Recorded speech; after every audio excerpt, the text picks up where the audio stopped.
श्री राम।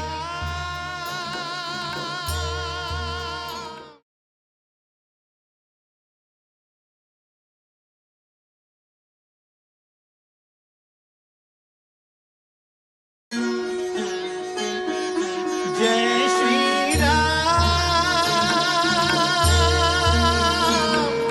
जय जय श्री राम।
बोलो सिया राम की। श्री राम जय जय राम, श्री राम जय जय राम, श्री राम जय राम जय जय राम।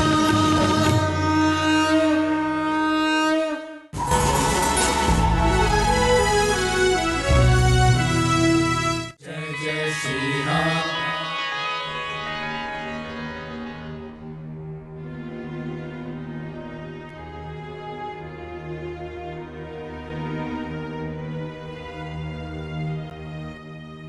সীতা,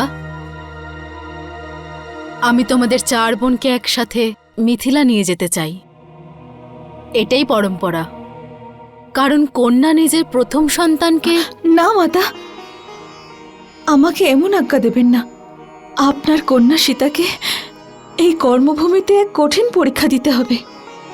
সীতা, মারে, কি কষ্ট তোর?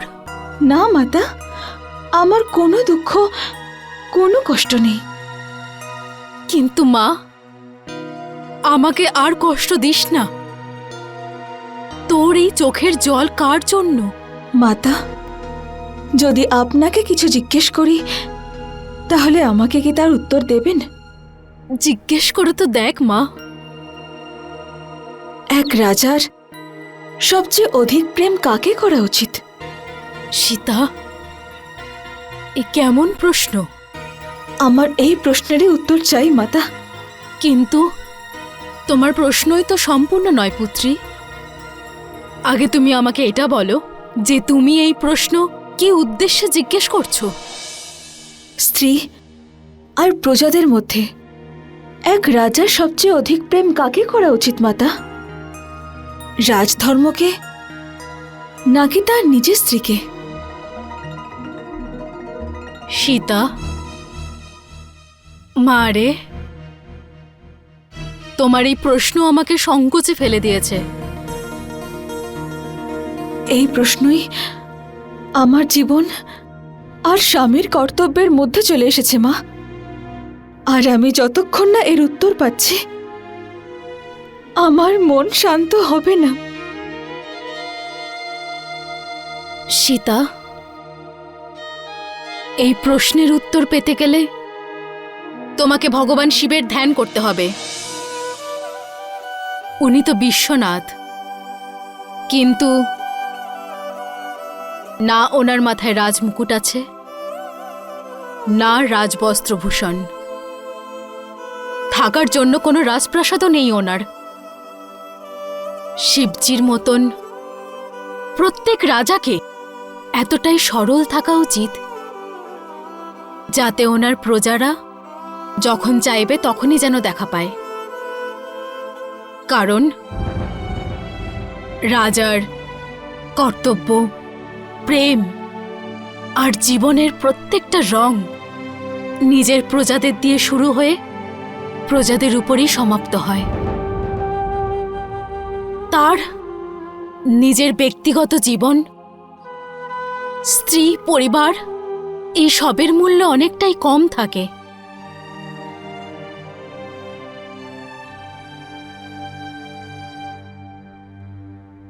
মাতা,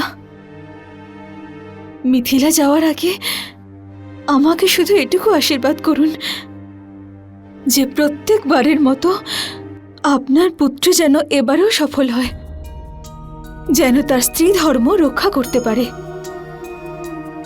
আর আপনি যে সংস্কার আর শিক্ষা আমাকে দিয়েছেন তার মান রাখতে পারি।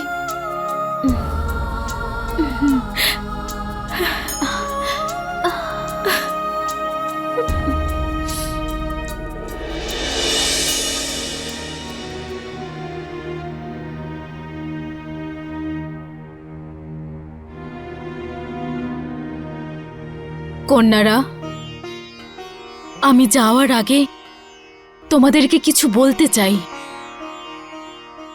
তোমাদের তিনজনকে বড় দিদি সীতার সব দিক থেকে খেয়াল তোমাদের রাখতে হবে। অযোধ্যার মহারানী হওয়ার কারণে ওর উপরে অনেক দায়িত্ব আছে। ওর নিজের কথা ভাবার, নিজের দুঃখ ভাগ করার কোনো অবসরই পায় না। যদি তোমরা তিনজন ওর সাথে একটু সময় ভাগ করে নাও তাহলে ওর ভালো লাগবে। আপনি ঠিকই বলেছেন মাতা। আজ উৎসবের মধ্যে চম্পা দাসীকে দেখে সীতা দিদি যেভাবে দাঁড়ালেন সেটা দেখে আমরা তিনজন অবাক হয়েছি।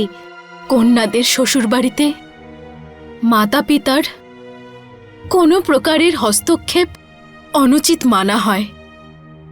মা, তুমি নিশ্চিন্তে মিথিলা ফিরে যাও। আমরা সবাই আমাদের বড় দিদি সীতার ভালো করে খেয়াল রাখবো।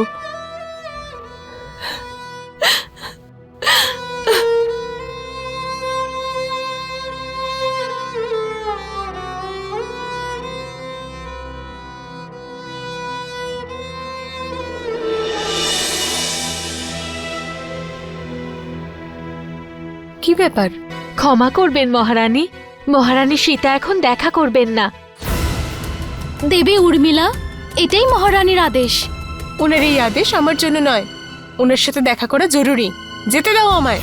না মহারানী, এমন করবেন না। যদি মহারানী সীতা জানতে পারেন আমরা কি করব? ক্ষমা করবেন দেবী, কিন্তু আমরা আপনাকে ভেতরে যেতে দিতে পারবো না। আপনি আমাদের কঠোর দণ্ড দিতে পারেন। দাসী, তোমরা নিজেদের সীমা লঙ্ঘন করছো।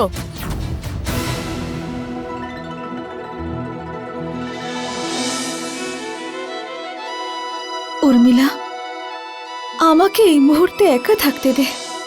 সীতা, সীতা, সীতা!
जानकी के पवित्र चरण को कौन तुझसे अधिक जानता है, जो तेरी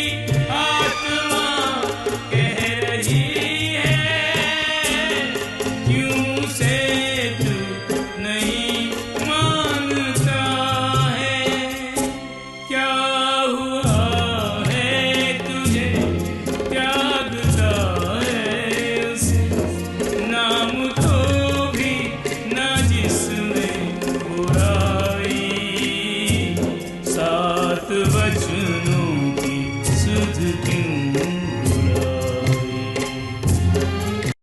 স্বামী, স্বামী, কি হয়েছে উর্মিলা? তুমি কিছু বলছো না কেন? তোমার চোখে জল কেন? কি হয়েছে উর্মিলা, বলো আমাকে। জানি না স্বামী, সীতা দিদির কি হয়েছে। যখন থেকে চম্পার সংবাদ পেয়েছেন তখন থেকে খুব দুঃখী। দিদি কারোর সঙ্গে দেখা করছেন না।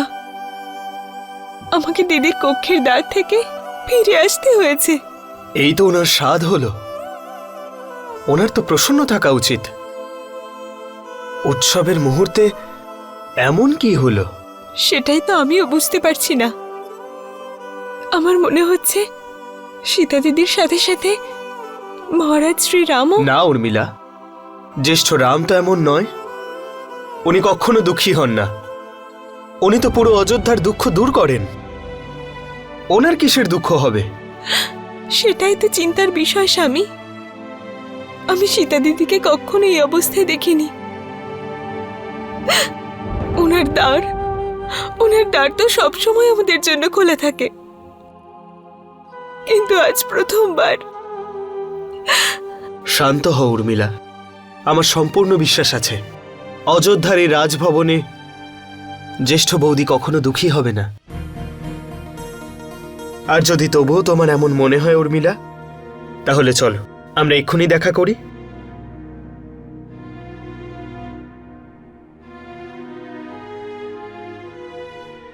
ওনার পাশে আপনাকে বসিয়ে মহারাজ সেই সিংহাসনকে অপবিত্র করেছেন। এটা মহারাজের অনেক বড় ভুল। আর ওরা চাইছে যে মহারাজ আপনাকে ত্যাগ করুক।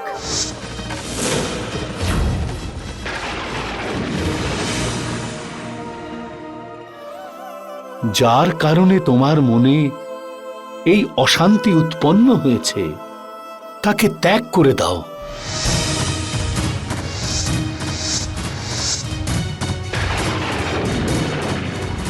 এই সব কিছু করার কি এত প্রয়োজন ছিল? না না।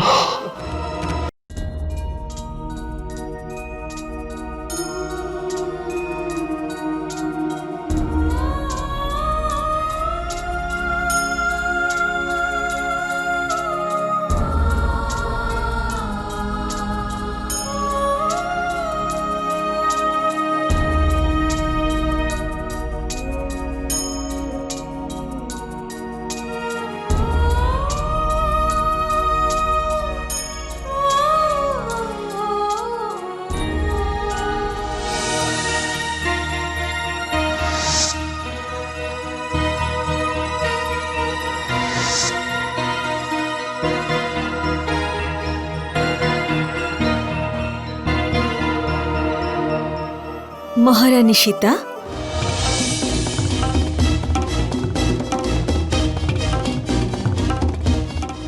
কে তুমি? তুমি আমাকে চিনতে পারছো না? আমি হলাম তোমার মন, যে সর্বদা সুখ পাওয়ার জন্য উৎসুক হয়ে থাকে। কিন্তু আমি কখনোই আমার মন আর ইন্দ্রিয়ের বশবর্তী হইনি। সীতার মন হওয়া সত্ত্বেও তুমি এখনো সীতাকে চিনতে পারলে না? আরে, ত্যাগ আর বলিদানের পথে চলার যে সিদ্ধান্ত আমি নিয়ে নিয়েছি, সেখান থেকে আমি কখনো পিছু হটব না। ত্যাগ আর বলিদানের কথা বলা খুবই সরল, কিন্তু করা খুবই যে কঠিন মহারানী। তাহলে শোনো, আমার সংকল্প পূর্ণ করার জন্য আমি যেই মুহূর্তে অযোধ্যার বাইরে পা রাখব, সেই মুহূর্তে পরিবারের বন্ধন, স্বামীর প্রেম, বোনেদের ভালোবাসা যেন আমার পথ আটকাতে না পারে, আমি তারই প্রস্তুতি নিচ্ছি।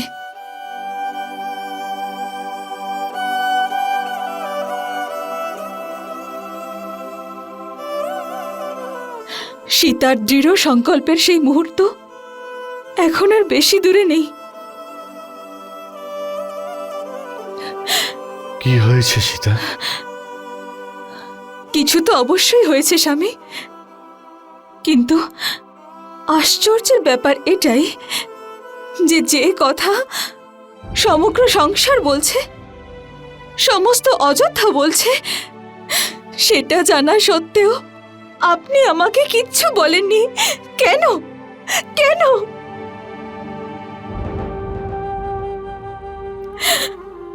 কোন কথা? কার কথা বলছো তুমি সীতা? আপনার কি আপনার সীতার উপর একটুও ভরসা নেই স্বামী? আপনি আপনার অধিকার আর আপনার মর্যাদার প্রয়োগ কেন করলেন না? কেন আপনি আমাকে বলতে পারলেন না যে সীতা, তোমার জন্য আজ আমার রাজধর্ম সংকটের মধ্যে পড়েছে? আপনি আমায় ত্যাগ কেন করলেন না? কেন স্বামী? এই সমস্ত নিরর্থক কথায় গুরুত্ব দেওয়ার কোনো প্রয়োজন নেই সীতা। যদি তুমি এই সব কথা শুনেও থাকো তাহলে সেগুলো ভুলে যাও সীতা, ভুলে যাও। কোন কথাকে আপনি নিরর্থক বলছেন স্বামী? কোন কথা ভোলার জন্য আমাকে আদেশ করছেন আপনি? একজন ব্যক্তির কথা নিরর্থক হতে পারে,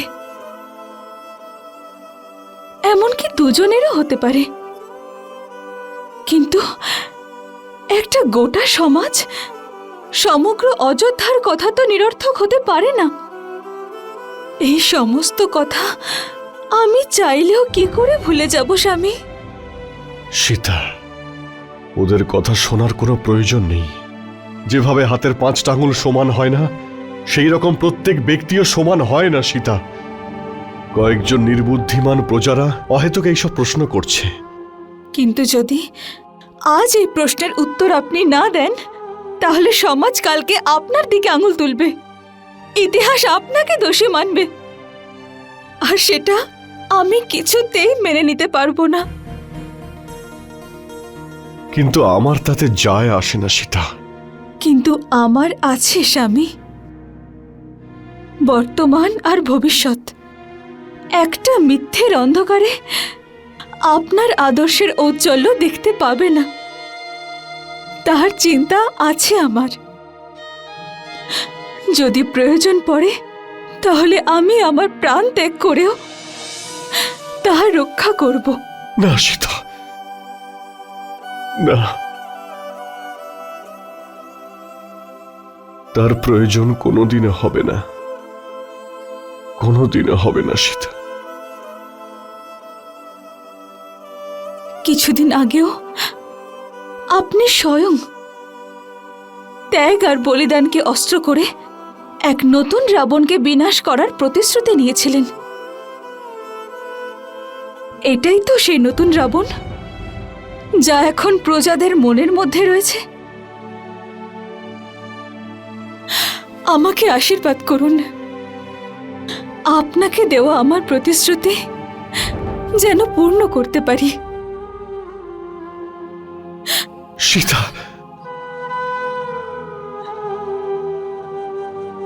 না সীতা, আমার থেকে দূরে যাওয়ার কথা বলো না।